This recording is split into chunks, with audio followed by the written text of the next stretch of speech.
Hello, and welcome back to another episode of Soul Talk Radio. So, during today's episode, I wanted to discuss the ego voice. So, as you know, I know I've spoken about this in previous episodes. I wrote a book called The Shift, and it's getting ready to be published on 7/7. So, in that book, I talk about disconnecting from the ego voice, or the ego mind, as some people like to refer to it, and creating greater self awareness. So, during the month of June, before the book is released, I kind of wanted to dive into some of the topics that I go into in the book. So, today I wanted to start with talking about and diving further into the ego voice. So, first of all, I just want to define, well, I'm going to go into this episode assuming that you guys don't know anything about the ego voice, even though I know that this is a very popular subject nowadays, which is exciting to me because more people are learning about this, more people are learning about mindfulness and meditation, and that voice in our head isn't actually who we are. But I'm going to try and go into this episode assuming that you don't know any of that, in case you don't. So we'll dive into all of that today. So first I wanted to start with defining what is the ego, or what is the ego voice.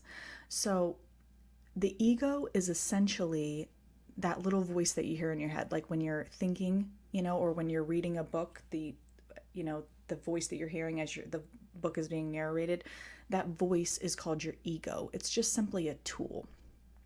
And when I say ego, I don't mean egotistical. Just like you would call, the 5 appendages on your hand, your fingers, that voice is called your ego, right?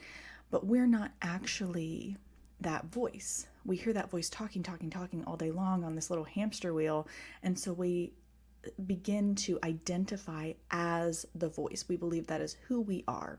But actually, who we are is the pure conscious awareness who is listening to that voice and witnessing this life unfold, right? Because as we've learned, when we practice meditation and mindfulness, when you're able to quiet that voice, there's still pure conscious awareness that is present behind that voice, witnessing everything that's going on, witnessing the subtleties of this reality.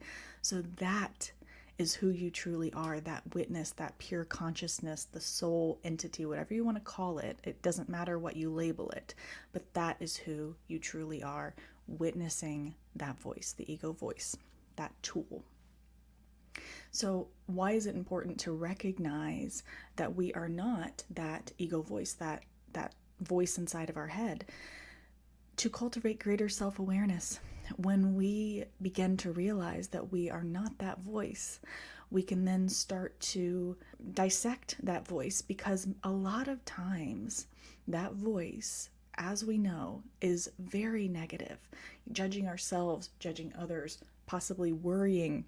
So when we start to disconnect from the fact that, okay, I'm not actually that voice, and that voice was just created based on, past programming, social conditioning, trauma, possibly how our parents spoke to us. If your parents spoke to you in a very criticizing manner, oftentimes that voice can become very self-criticizing, right? And so when we're able to recognize that, then we're able to kind of dissect, is this thought true? Because a lot of times our ego voice will tell us some of the worst things imaginable. This little voice inside of my head has been one of my biggest bullies in life, until I realized, oh, I'm not actually that voice. And that voice is created by past programming, past trauma, etc. And I can work to shift that voice to a more positive and truthful thoughts over time. So, for example, that voice, because of trauma or, different things that have happened in our life, again, possibly how our parents spoke to us, it can say things to us like, I'm not enough, or I'm not good enough to do that, all of which are false. They're false beliefs. You are intrinsically enough. You don't need to do anything to be enough or to be worthy of everything that you want in this life. But yet that voice tends to tell us otherwise, right? And again, because it's been programmed to run down a certain neural network and create those ideas about ourselves. In the book, I like to refer to it as, in my book, The Shift, I refer to it as the forest metaphor. It's almost like those thoughts of I'm not worthy, I'm not enough, we've been thinking them for so long that it's almost like a path through the forest is being created, right? As you walk the same path over and over, right, you notice that a path is then forged through the forest, the forest, metaphorically, of our minds. And as we continue to think those negative things over and over and over, we're strengthening that neural network. So a lot of times we end up thinking those same negative thoughts over and over and over throughout our whole lives. But the good news is that new neural networks can be created. This has been proven. Studies have been done on this, that we can create, it's called neuroplasticity. We can create new neural networks for more positive and truthful thoughts over time, as I like to refer to it, creating new paths through the forest, right? We don't have to keep walking down that negative path over and over and over. Our minds will constantly bring us back there because that path is well worn and well established. However, we can create a new neural network of positive and truthful thoughts. And every time that we find ourselves going down that negative path through the woods, we have to, one, create the awareness, establish the awareness that we're thinking those things, right? Awareness is always first. Establishing the awareness that we're thinking a negative thought, and then you can do something to try and interrupt that negative thought. And again, I talk about this in my book. I give tons of examples of how I interrupt my negative thoughts. For example, if I find myself judging someone or judging myself, or just thinking an overall negative thought about myself, or worrying when, worrying isn't going to help anything, I'll do something to jolt myself out of that thought, like saying something like, stop, or we're not doing this right now, something like that to kind of jolt my system. And then I'll work to redirect that thought to a more truthful and positive thought. So I'm walking down that new positive pathway or forest through the woods, right? And I'll use positive affirmations to help me do that. So then over time, what I've noticed is when those same thoughts start to come up, my brain will automatically recognize it without me having to do as much work, and it will automatically start to walk down that new positive path through the forest, right? It will tell myself things like, let's say I start to have a thought like, oh, am I really good enough to do that? My mind will step in at this point and it'll say, hell yeah, bitch. Yes, you are. You're good enough to do anything you put your mind to. Like those positive thoughts weren't there for most of my life. But I've started to, like I said, work to disconnect that I am not that voice. I am not that ego voice. I create the awareness when I notice that voice, the ego voice, is going down a negative path through the woods or just thinking negative thoughts in general. I work to interrupt that thought, and then I move it to a more positive and truthful thought. Techniques for recognizing the ego voice, again, awareness is first. And you're not going to catch every negative thought that comes to mind, and that's okay. You're not the thought police, but as often as you can, realizing, oh wow, I'm thinking really negative about myself, or I'm judging another person, or whatever it is, creating that awareness, right? Realizing I am not those thoughts. They're created from past trauma, past conditioning, all of those things. And how can I work to shift this thought to a more truthful and positive thought? So a meditation that I've found really helpful in creating distance between that ego voice and the pure conscious awareness that we actually are is, I created it myself. It's called Becoming the Witness. You can access it through the Insight Timer app, which is completely free for you to listen to that meditation, or you can also access it through YouTube. Again, it's called Becoming the Witness. And I think that meditation is really helpful in helping us create, the awareness that we're not actually that voice, and sitting in the pure consciousness that is, witnessing this life unfold. So some of the benefits of, disconnecting from the ego voice and creating deeper self-awareness, we're going to begin developing more meaningful relationships, because as we begin to catch that ego voice in action, you're going to start asking yourself questions such as, is this thought rooted in trauma or truth?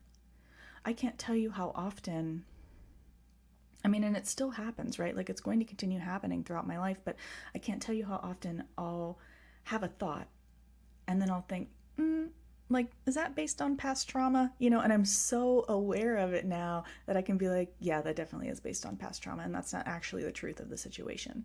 And I'm able to kind of move out of it in that way. So let me just give you an example of something that's happened in my life where I know that it's trauma being brought up in my mind based on the thought that's created.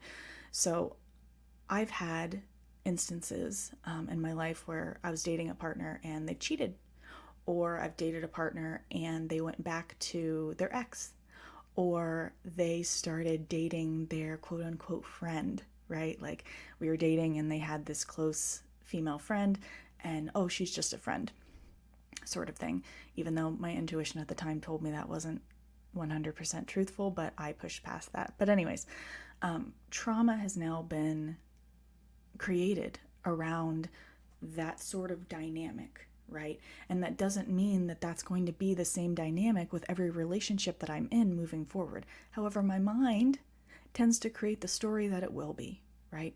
So sometimes I've noticed, like in the last relationship that I had, he had a best friend who was female and they were friends since childhood. And, you know, on his end, he assured me there was nothing going on. I did believe that she kind of had a crush on him, but that's beside the point. You have to trust your partner not to act on anything. And he did tell me, you know, there's nothing on my end. But there was still trauma thoughts that would come up. Like when he would want to spend time with her alone or go to dinner with her alone, you know, and just hang out with his friend, there would be traumatic thoughts that would come up based on past experiences. Things like, he's going to leave me, or, you know, this isn't just a friendship, like horrible thoughts. And again, it's just because of things that I've gone through in my life. And I really had to dissect those thoughts and think, but is that true? Like, does he ever give you the vibes that he would cheat on you? No, the answer is no. And quite frankly, even if he did, I'm to a point now where I'm like, if somebody else is capable of taking my partner, you can have them. Like, I don't want them. I want somebody who's loyal to me, and I can't stop a partner from no longer wanting to date me anymore, and that's okay. Like, I have such a interesting view on relationships. I don't necessarily believe that, I'm going off on a tangent, but I think it's relevant. I don't necessarily believe that we're meant to be with one partner for our whole lives. You know, I think in some such situations we are, and we can grow with them, but I think that in a lot of situations, we often end up growing in such different directions that eventually the relationship is no longer the best for both of us, right? And that's okay. And parting with love and peace, right? You don't have to be with the same partner for your whole life. And I had a point to telling you guys that. Hold on. Oh, about, you know, my mind creating narratives around that person that I was dating possibly leaving me or cheating on me with his friend, right? I realize now that, first of all, I don't think we're supposed to be with anybody forever. And I think that people come into our lives to treat us, you know, teach us lessons, and that we teach them lessons and evolve our soul in that way. But if somebody decides to cheat on me or whatever it might be, like, there's nothing I can do to change that. And it is what it is. Is it going to hurt? Absolutely. But it is what it is. So I'm not going to keep allowing those false thoughts to rule my reality, right? Like, I can choose to, and I try and choose to, in those moments, realize, okay, well, this thought is rooted in past trauma, and it's not actually true. And even if it is true, there's nothing you can do to stop that from happening. So why worry about it? You know, so in that way, you know, in the scope of relationships, I'm able to catch that ego voice in action and work to redirect it to a more truthful thought, or just allowing that thought to just go to the wayside because it's not worth ruminating over. So in that way, you know, when we're practicing creating the awareness around the false narratives that voice likes to create, again, based on past programming, social conditioning, trauma, how our parents spoke to us, etc., we're able to cultivate new and more positive, truthful thoughts over time, and therefore greater self-awareness and inner peace. So I hope that you guys have enjoyed today's episode all about the ego voice. If you have any questions, please leave us a comment. I would love to, dive into this topic a little bit further in future episodes. But again, my book, The Shift, is going to be released and available for purchase on Friday, June 7th. So you'll be able to purchase it through Amazon. And in that book, I talk about how to disconnect from the ego mind, and then we dive into a little bit of shadow work, and there's a bunch of tools to help you gain greater self-awareness, presence, and peace. So again, during the month of June, I wanted to dive into a few of those subjects. So next week, we're going to be talking a little bit more about shadow work. So I'm excited to share that with you guys. And we've come to the end of today's episode. Thank you so much for joining me. I offer one-on-one mindfulness coaching services. If you're interested in a session with me, please go to my website for more information, meganshirey.com. I'm also a meditation instructor on the Insight Timer app, and I teach a free live guided meditation there every Sunday at 10 a.m. Eastern Standard Time if you'd like to join us. And if you enjoy these episodes, please like, share, comment, and subscribe, and please leave us a review. It helps us to reach more people and expand this community. And may you be happy, may you be well, may you be joyous and at ease, sending you infinite love. And until next time.